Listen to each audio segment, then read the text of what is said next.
வாங்க மாப்பிள்ள, எங்க 4 நாள் ஊருக்குள்ள மாப்பிள்ளை ஆளே காணா?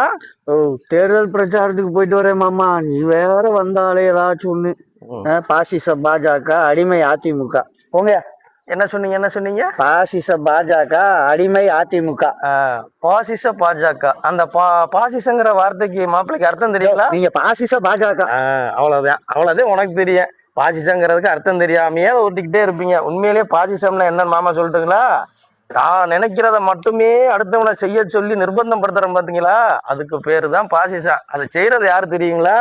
உங்க கட்சி திமுக. எப்படி செய்யுதுன்னு சொல்லட்டுங்களா?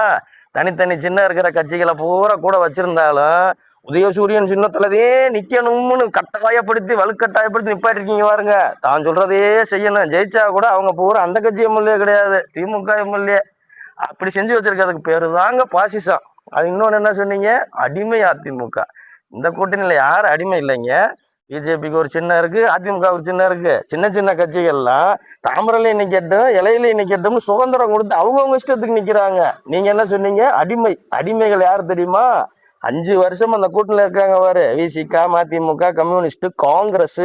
இவங்க பூரா வாயவே திறக்காம, எந்த அட்டுலியும் நடந்தாலும் திறக்காம பேசாம இருந்துகிட்டு நேத்து வந்த 0.05, அது 1/2% கட்சி மாப்பிள்ள. தேமுதிக வந்த உடனே 10 சீட்டை தூக்கி கொடுத்த பிறகு எங்களுக்கு ஏதாவது கொடுங்க அப்படின்னு கம்மியா சீட்டு வாங்கிட்டு கூடயே நிக்கிறாங்க பார்த்தியா?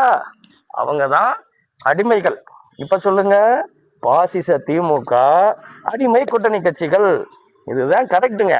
போயோ, உங்ககிட்ட வந்து பேசுனா வர்ற 200 ரூபாய் வராம போயிடும். போயா போங்க மாப்பிள்ள, மக்கள் முட்டாள் கிடையாது. பாத்துக்கலாம்.